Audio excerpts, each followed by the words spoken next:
प्यारे विद्यार्थियों, आज का टॉपिक है अवलोकन की विशेषताएं। अवलोकन की जो भी परिभाषाओं की हमने इससे पूर्व के वीडियो में उल्लेख किया है, उनके आधार पर इनकी कुछ विशेषताओं की चर्चा की जा सकती है।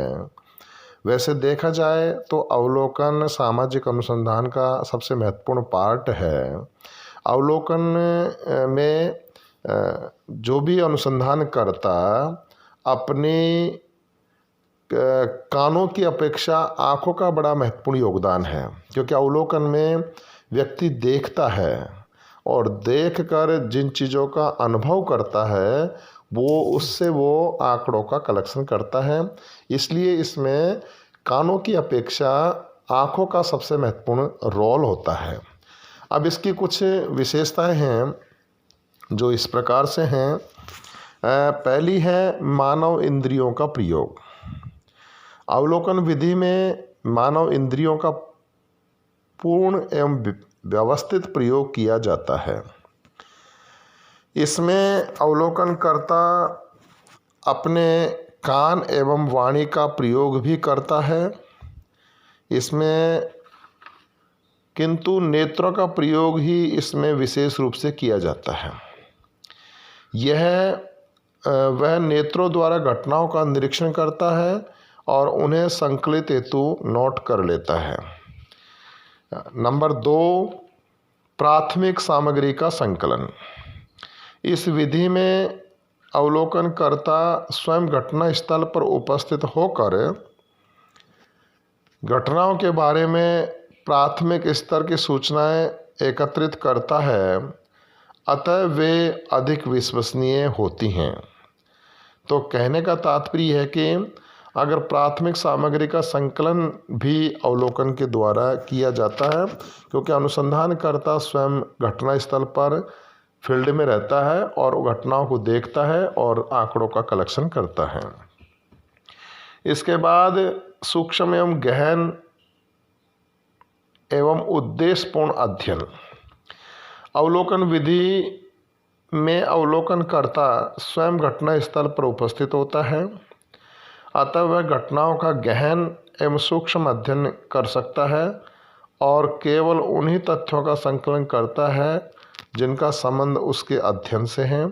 अर्थात गहन से गहन अध्ययन और सूक्ष्म से सूक्ष्म अध्ययन भी अवलोकन के द्वारा किया जा सकता है, क्योंकि अवलोकन में स्वयं अनुसंधान करता घटना स्थल पर रहता है और उन चीज़ों को वह गहराई से देखता है और देखने के बाद आंकड़ों का कलेक्शन करता है।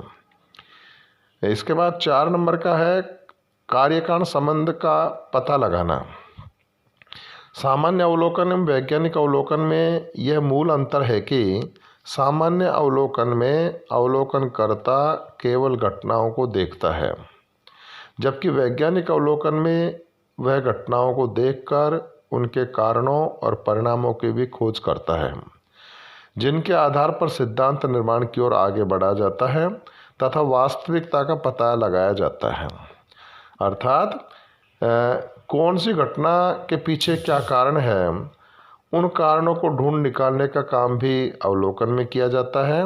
किन किन घटनाओं के पीछे क्या क्या कारण रहे हैं वो अवलोकन के द्वारा ही पता लगाया जाता है, और इसी के आधार पर जब हम सिद्धांत का निर्माण करते हैं निश्चित रूप से इसमें विश्वसनीयता आती है, क्योंकि अनुसंधानकर्ता स्वयं घटना स्थल पर रहता है और एक एक घटनाओं के पीछे अनेकों कारण होते हैं। उन सभी कारणों का जांच पड़ताल करने का काम भी अवलोकन में किया जाता है। इसके बाद व्यवहारिक एवं अनुभवाश्रित अध्ययन। इस संदर्भ में C.A. मोजर का मत है कि अवलोकन एवं प्रयोगात्मक एवं अनुभवाश्रित अध्ययन पद्धति है जिसके द्वारा सामूहिक एवं विशेष दोनों ही प्रकार के व्यवहारों का अध्ययन किया जा सकता है।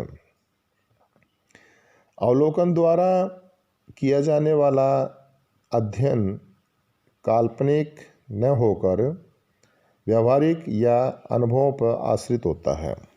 अर्थात अवलोकन में प्रैक्टिकल और एम्पिरिकल दोनों प्रकार की स्टडी की जा सकती है। जब अनुसंधानकर्ता स्वयं घटना स्थल पर रहता है तो अपने चारों ओर से भी जो घटनाएं घटित होती हैं उनको देखता है, उनका अनुभव करता है और अध्ययन करता है।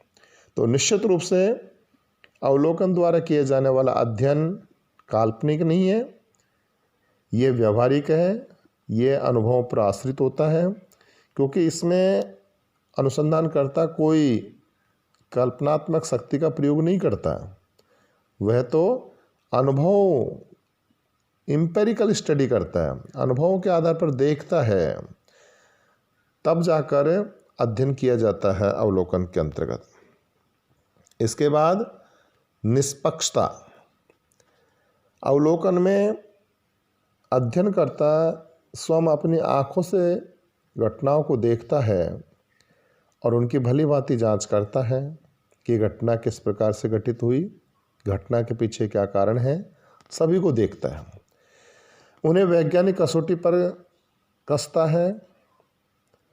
अतः उसका निष्कर्ष निष्पक्ष एवं वैज्ञानिक होता है और वह अभिनति से बच सकता है, पूर्वाग्रह से बच सकता है। तो बिना भेदभाव के, बिना पक्षपात के अवलोकन कार्य किया जाता है, जिससे आंकड़ों की विश्वसनीयता और बनी जाती है और हम कह सकते हैं कि अवलोकन के द्वारा किया जाने वाला अध्ययन निष्पक्षतापूर्ण पाया जाता है। इसमें किसी प्रकार का कोई पक्षपात, भेदभाव नहीं होता है। इसके बाद प्रत्यक्ष अध्ययन।